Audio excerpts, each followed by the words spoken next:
بيج ماك تاكوز من الساندوتشات الحلوة الخفيفة اللذيذة، واهم من ده كله ان هو ساندوتش مختلف. تعالوا نعملوه زي ماك بالظبط ونشوف الطريقة ونقول بسم الله.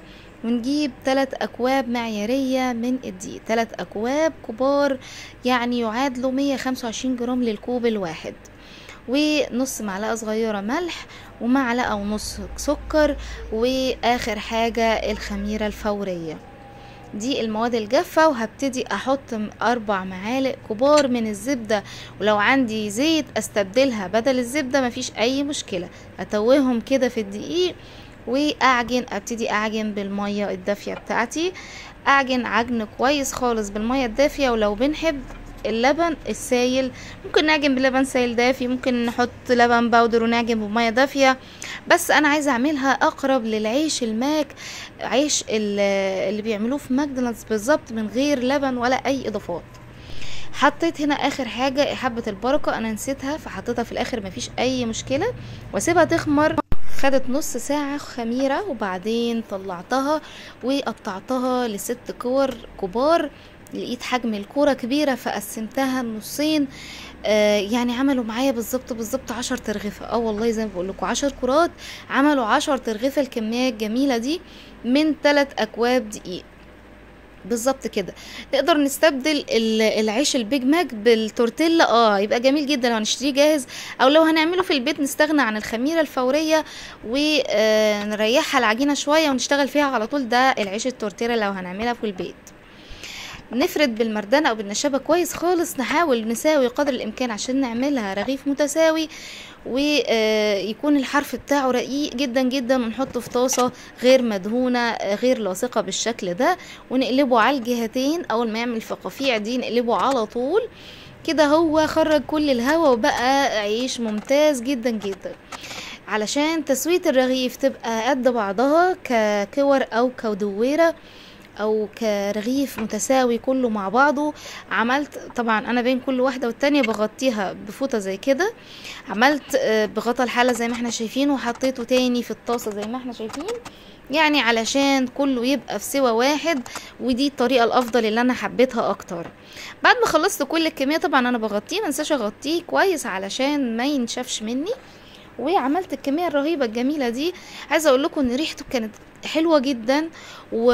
وطعمه جميل يتاكل حاف وخفيف، والاهم من ده كله انه طري حلو خالص خالص بجد. يعني بالنسبه لي ياخد مثلا 9 من 10، حلو قوي. كمان انا عملت 6 رغيفة منه وشلت الباقي في الفريزر، واستخدمه واطلعه في اي وقت، وبديل عن العيش، او يعني لو عايزه اغير كمان ممكن احشيه بطاطس فرايز، ممكن احشيه ناجتس، ممكن احشيه التاكوز اللي هنعمله باللحمه. اي حشو معانا مش هيوقف، حلو جدا جدا طعمه بصراحه. بعد كده جبت اللحمة وكورتها بالشكل ده. لو هشتريها لحمة من غير دهون يكون افضل، علشان اللحمة بتكش مني. ولو بس انا بحبها فيها نسبة دهون علشان بتدي طعم حلو قوي قوي قوي زي الجاهزة. هنا هبتدي احط لها ملح وفلفل اسود فقط يا جماعة، مش بحط اي اضافات، ولا بصل ولا توم ولا كاتشب ولا مستردة ولا اي حاجة خالص زي ما بيعملوها بره زي الجاهزة.